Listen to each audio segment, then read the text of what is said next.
Hi friends, అందరికీ బోనాల పండుగ శుభాకాంక్షలు. మా యూట్యూబ్ ఫ్రెండ్స్ అందరికీ.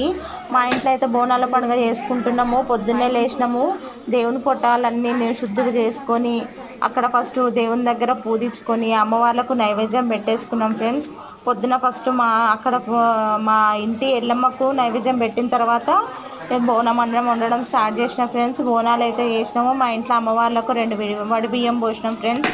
వడిబియ్యం అయిన తర్వాత బోనాలన్నీ ఊదించిన తర్వాత నేను దీపం పెట్టిన తర్వాత మా ఆయన అయితే కొబ్బరికాయ కొడుతున్నాడు ఫ్రెండ్స్. మా పూజ మాత్రం కంప్లీట్ అయ్యింది. మేము అందరూ చుట్టాలను పిలుద్దాం అనుకున్నాం ఫ్రెండ్స్, కానీ కాకపోతే మా ఇల్లు చాలా చిన్నగా ఉండడం వల్ల ఎవరిని పిలవలేకపోయాం ఫ్రెండ్స్. అదే ఆ అమ్మవారి దయ వల్ల మేము కొంచెం పెద్దలు కొనుక్కున్న తర్వాత అందరినీ పిలుద్దామని అనుకుంటున్నాం ఫ్రెండ్స్. Bye friends. మా యూట్యూబ్ ఫ్రెండ్స్ అందరికీ మళ్ళీ ఒకసారి బోనాల పండుగ శుభాకాంక్షలు. బాయ్.